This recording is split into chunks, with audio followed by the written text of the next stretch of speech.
but the Tao has this wonderful practical side. So let's look at some of that, okay? How practical is it? This is about Taoists and tigers.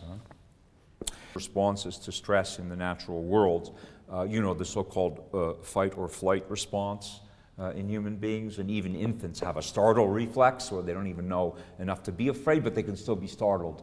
So we have this ancient capacity to react with some anxiety to a sudden unknown stimulus in our environment, and it probably has survival value, as evolutionary psychologists will explain it. The people who didn't have this weren't afraid at the right time and probably got eaten by the tiger. Whereas the people who had this, you know, were walking down the jungle path and then they heard that rustling. And then, of course, comes the executive decision. Do you run or do you fight? Fight or flight. And the physiological responses, by the way, are identical. The fight or flight thing is an executive decision, okay, which you make with hopefully your higher facilities. You determine what kind of an animal it is and whether you should stand up against it or run. Sometimes it's not good to run. A bear will take running as a sign that you're a prey animal and may chase you down. Other animals will retreat if you're courageous enough to stand up to them. So the physiology is identical in either case. But what's interesting is that the Taoists have found a way to overcome that instinct. And they have given us a third option. They don't have to fight or flee. They do nothing. But in a very special way, I'll show you. Okay. It's not as mysterious as it sometimes sounds. They found a third option.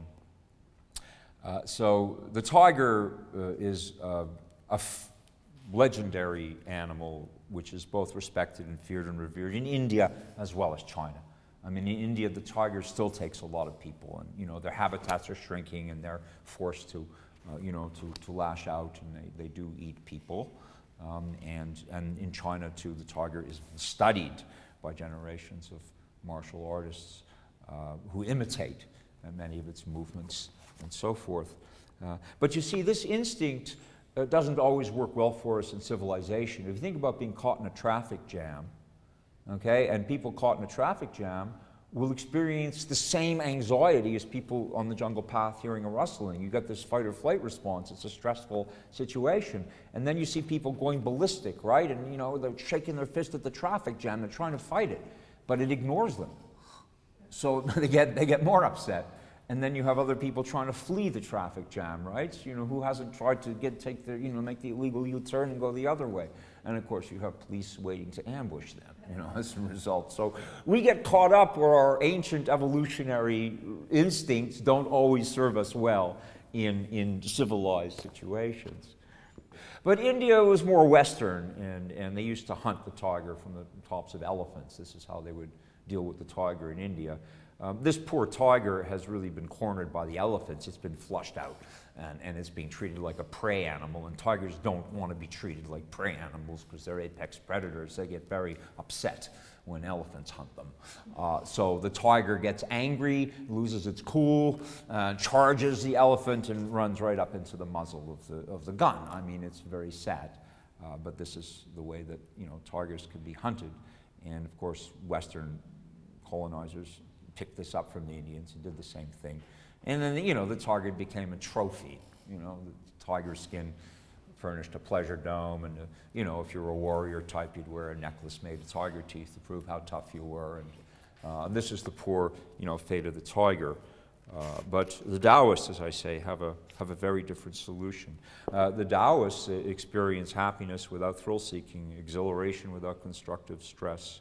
So here's how they do it. We'll go back to the jungle path. And there are two kinds of Tao you can exercise there. When you hear the rustling in the bushes, there's the advanced kind and the very advanced kind. Okay, so those are the two kinds of Tao. This is the advanced one. It's called the tiger fork. And the Taoist was happy to be walking down the jungle path, and now he's happy to be doing nothing. Just waiting to see. It's Wu Wei. Action without, action through inaction. There are a lot of possible actions here, but he's not taking any of them. He's just waiting. He's very happy, composed. Tiger fork's there. Now, a sensible tiger looks at this and says, this doesn't look like lunch. To begin with, it has a bigger utensil than I do. This is lunch with a big fork. It doesn't exactly lunch. A foolish tiger will mistake this for lunch and pounce on it and end up pouncing on the fork, because the harder and the higher it leaps, the harder it will impale itself on the tines. The Taoist doesn't want this to happen. The Taoist wants to coexist peacefully with the tiger. Respect the tiger and be respected by the tiger. That's the Taoist way. It's the way of peace. It will protect itself, but it's not aggressive. And the tiger can sense something strange here. See? And suddenly the tiger feels some stress. The tiger looks at this. The Taoist is not a prey animal, or the tiger would have scented its fear and closed in. But neither is the Taoist a predator, or it would have closed in on the tiger. This confuses the tiger. The tiger inhabits a world in which every living being is either predator or prey, or frequently both. And every animal gives off signs and scents and behaviors which ultimately reveal its identity to every other animal in the vicinity. But the Taoist is confusing to the tiger. The Taoist knows how to imitate many animals, and just now he is imitating a species that the tiger does not recognize. This provokes elemental fear, or at least some caution in the tiger, which gives rise to stress. So the Taoist has turned the tables, merely by doing nothing. That's what I mean by inaction. This is a very brilliant thing and very ancient thing in China. So this was my teacher, Grandmaster Lee, from Hong Kong.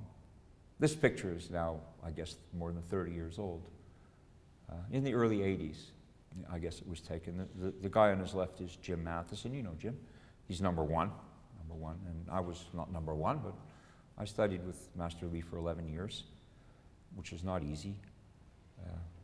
We were incredibly lucky to be exposed to his teachings, and very fortunate that he taught us. He taught not everybody, just because some people could not do what he demanded that we be able to do, and we as Westerners were not prepared to do it, Westerners have very well-developed upper bodies. Most of our sports are very good with upper body. We swing things, baseballs, footballs, and tennis. And the upper body Westerners are pretty good with. Legs were all very weak, generally speaking, very weak.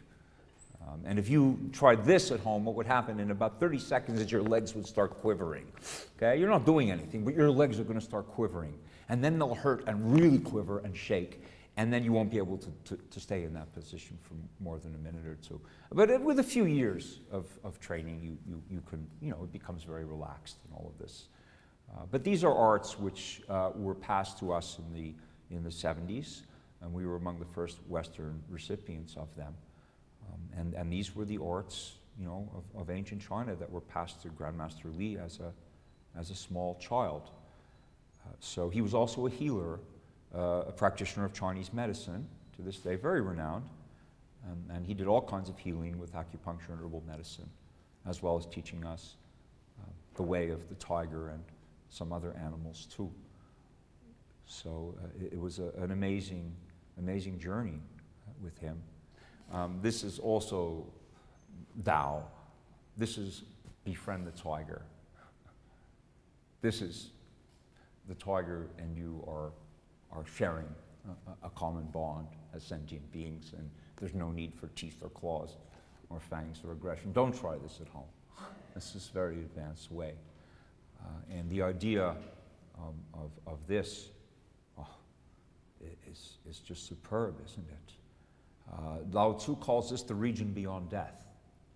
And he says, for the sage who finds the way to the region beyond death, the rhinoceros has no place to sink its horn, the tiger has no place to rake its claws, because you have already understood the unity of life and death as well.